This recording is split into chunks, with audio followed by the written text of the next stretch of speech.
ಕಾಂಗ್ರೆಸ್ ಪಕ್ಷ ಮಹಿಳಾ ಮೀಸಲಾತಿಯನ್ನ ವಿರೋಧ ಮಾಡಿಲ್ಲ ಅಂತ ಬಿಜೆಪಿ ನಾಯಕರ ಹೇಳಿಕೆಗೆ ಪರಮೇಶ್ವರ್ ಕೌಂಟರ್ ಕೊಟ್ಟಿದ್ದಾರೆ.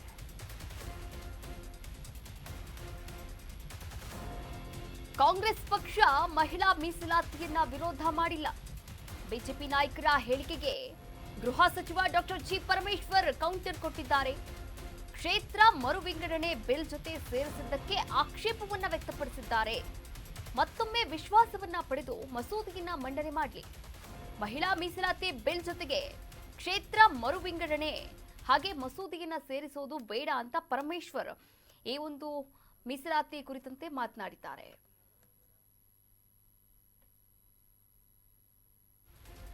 ಮತ್ತೆ ನಮ್ಮ ಪಕ್ಷ ಮಹಿಳಾ ಮೀಸಲಾತಿಗೆ ವಿರೋಧ ಇಲ್ಲ.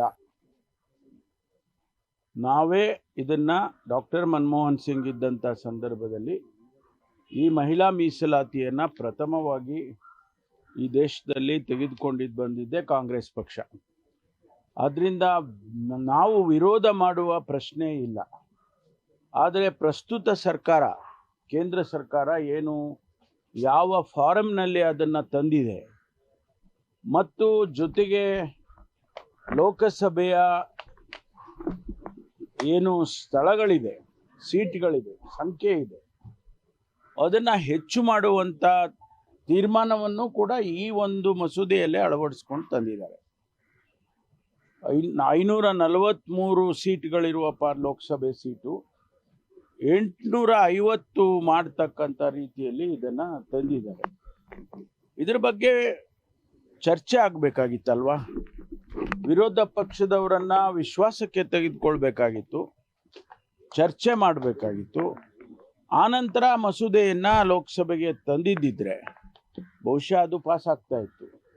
ಅವರು ಸಲಹೆಗಳನ್ನು ಕೊಟ್ಟಿರೋರು ಅನೇಕ ವಿರೋಧ ಪಕ್ಷಗಳು, ಕಾಂಗ್ರೆಸ್ ಪಕ್ಷವೂ ಸೇರಿ ವಿರೋಧ ಪಕ್ಷಗಳೆಲ್ಲವೂ ಕೂಡ ಸಲಹೆ ಕೊಟ್ಟಿರ್ತಿತ್ತು. ಅದನ್ನು ಬಿಟ್ಟು ಏಕಾಏಕಿಯಾಗಿ ಸಂಖ್ಯೆ ಜಾಸ್ತಿ ಮಾಡಬೇಕು ಅನ್ನೋ ಉದ್ದೇಶಕ್ಕೆ ಮಹಿಳಾ ಮೀಸಲಾತಿಯನ್ನು ಅದಕ್ಕೆ ಜೋಡಿಸ್ಕೊಂಡು ಅದನ್ನು ತಂದಿರೋದು ಅದು ಸರಿ ಇಲ್ಲ, ಸರಿಯಾದಂಥ ಪದ್ಧತಿನೂ ಅಲ್ಲ. ಹಾಗಾಗಿ ಅದಕ್ಕೆ ಸೋಲಾಗಿದೆ ಅಂಥೇಳಿ ನನ್ನ ವೈಯಕ್ತಿಕವಾದಂಥ ಅಭಿಪ್ರಾಯ. 54 ಸೀಟ್ಗಳಿಂದ 54 ಸಂಖ್ಯೆಯಿಂದ ಅವರು ಬಿಲ್ ಸೋತಿದೆ. ಹಾಗಾಗಿ ಇವತ್ತು ಮತ್ತೊಂದು ಬಾರಿ ಮಹಿಳಾ ಮೀಸಲಾತಿಯನ್ನು ತರಲೇಬೇಕು ಅಂತ ಅವರ ಉದ್ದೇಶ ಇದ್ದಿದ್ರೆ ಮತ್ತೊಂದು ಬಾರಿ ವಿರೋಧ ಪಕ್ಷದವರನ್ನು ವಿಶ್ವಾಸಕ್ಕೆ ತಗೊಂಡು ಚರ್ಚೆ ಮಾಡಿ ಪ್ರತಿಯೊಂದು ಅಂಶವನ್ನು ಕೂಡ ಅದನ್ನು ಚರ್ಚೆ ಮಾಡಿ ಅವರ ಸಲಹೆ ಸೂಚನೆಯನ್ನು ಪಡ್ಕೊಂಡು ಸಪ್ರೇಟಾಗಿ ಇದನ್ನು ಮಿಕ್ಸ್ ಮಾಡದೆ ಮಹಿಳಾ ಮೀಸಲಾತಿಯನ್ನೇ ಸಪ್ರೇಟಾಗಿ ತಗೊಂಡು ಬಂದರೆ ಬಹುಶಃ ಅದಕ್ಕೇನಾದರೂ ಕೂಡ ಒಂದು ಉತ್ತರ ಸಿಗುತ್ತೆ ಅಂಥೇಳಿ ನನ್ನ ಅಭಿಪ್ರಾಯ.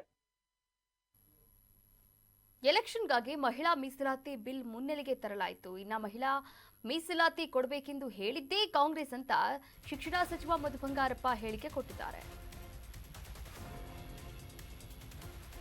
ಎಲೆಕ್ಷನ್ಗಾಗಿ ಮಹಿಳಾ ಮೀಸಲಾತಿ ಬಿಲ್ ಮುನ್ನೆಲೆಗೆ ತರಲಾಯಿತು. ಮಹಿಳೆಗೆ ಮೀಸಲಾತಿ ಕೊಡಬೇಕೆಂದು ಹೇಳಿದ್ದೇ ನಮ್ಮ ಪಕ್ಷ ಕಾಂಗ್ರೆಸ್. ಬೆಂಗಳೂರಲ್ಲಿ ಶಿಕ್ಷಣ ಸಚಿವ ಮಧು ಬಂಗಾರಪ್ಪ ಈ ಕುರಿತಂತೆ ಹೇಳಿಕೆಯನ್ನ ಕೊಟ್ಟಿದ್ದಾರೆ. ಎಷ್ಟು ವರ್ಷ ಬಿಜೆಪಿ ನಾಯಕರು ಏನ್ ಮಾಡ್ತಾ ಇದ್ರು? ಮಹಿಳಾ ಮೀಸಲಾತಿ ಮಸೂದೆ ಪ್ರಚಾರಕ್ಕೆ ಮಾತ್ರ. ಮಹಿಳಾ ಮೀಸಲಾತಿ ಬಿಲ್, ಈ ಬಿಲ್ಗೆ ಸೋಲಾಗ್ತಾ ಇದ್ದಂತೆ ಮತ್ತೆರಡು ಮಸೂದೆಯನ್ನ ವಾಪಸ್ ತೆಗೆದುಕೊಂಡಿದ್ದಾರೆ ಅಂತ ಶಿಕ್ಷಣ ಸಚಿವ ಮಧು ಬಂಗಾರಪ್ಪ ಕೇಂದ್ರ ಸರ್ಕಾರದ ವಿರುದ್ಧ ಹಾಗೂ ಬಿಜೆಪಿಗರ ವಿರುದ್ಧ ಕಿಡಿಕಾರಿರುವಂತದ್ದು. ಬಿಲ್ ಅದನ್ನು ಕೂಡ ವಿಡ್ರಾಲ್ತಕ್ಕಂಥದ್ದನ್ನ ಮಾಡಬೇಕಾಗತ್ತೆ. ಯಾಕೆಂದ್ರೆ ಮುಂಚೆ ಇದು ತಮಗೂ ಗೊತ್ತು, ನಿನ್ನೆ ಪಾರ್ಲಿಮೆಂಟಲ್ಲೂ ಕೂಡ ರಾಹುಲ್ ಗಾಂಧಿ ಅವರು ಎಲ್ಲರೂ ಕೂಡ ಇದ್ರ ಬಗ್ಗೆ ಚರ್ಚೆಯನ್ನ ಮಾಡಿದ್ದಾರೆ. BJP ಅವ್ರು ಮಾಡ್ತಕ್ಕಂಥ ಆಟಿಟ್ಯೂಡ್ ಏನಿದೆ ಅದು ಇವ್ರ ಟೈಮಿಂಗ್ ಎಲ್ಲ ನೋಡಿದ್ರೆ ಇದು ಚುನಾವಣೆಗೆ ಸೀಮಿತವಾಗಿ ಮಾತ್ರ ಎದ್ದು ಕಾಣಿಸುತ್ತೆ. ಅದೇನು ಹಿಂದೆ ಮುಂದೆ ಮುಚ್ಚುಮರೆ ಮಾಡೋದಲ್ಲ. ಈ ವೆಸ್ಟ್ ಬೆಂಗಾಲ್ ಆಗಲಿ ತಮಿಳ್ನಾಡುದಾಗಲಿ ಅವ್ರು ತಂದಿರ್ತಕ್ಕಂಥ ವಿಚಾರಗಳೇನಿದೆ, ಯಾವುದೇ ಒಂದು ಕಾನೂನು ಮಾಡ್ಬೇಕಾದ್ರೆ ಸರಿ ಇರಬೇಕಲ್ಲ. ಸರಿ ಇಲ್ಲದೆ ಹಾಗೆ ಮಾಡ್ಕೊಂಡು ಕೂತ್ಕೊಂಡ್ರೆ ನ್ಯಾಯ ಎಲ್ಲಿ ಸಿಗುತ್ತೆ?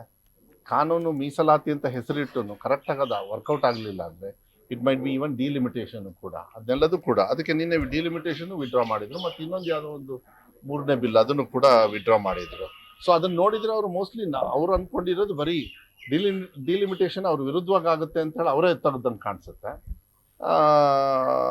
ವುಮೆನ್ಸ್ ಬಿಲ್ನ ಬರೀ ಈ ಪಬ್ಲಿಸಿಟಿಗೆ ಮಾತ್ರ ತಗೊಳ್ಳೋದಕ್ಕೆ ಚುನಾವಣೆಗೆ ಮಾತ್ರ ಸೀಮಿತವಾಗಿ ಕಾಣಿಸ್ತದೆ. ಏನೇ ಒಂದು ಕಾನೂನುಬದ್ಧವಾಗಿ ಮಾಡೋದಾದ್ರೆ, ಯಾಕೆಂದ್ರೆ ಈ ಹೆಣ್ಮಕ್ಳಿಗೆ ರಿಸರ್ವೇಶನ್ ಕೊಡ್ಬೇಕಂತ ಹೇಳಿ ಸ್ಟಾರ್ಟ್ ಮಾಡಿದೆ ಕಾಂಗ್ರೆಸ್ ಅವರು. ಕರ್ನಾಟಕ ನ್ಯೂಸ್ ಬೀಟ್ ಫಾಲೋ ಮಾಡಿ, ಸಬ್ಸ್ಕ್ರೈಬ್ ಮಾಡಿ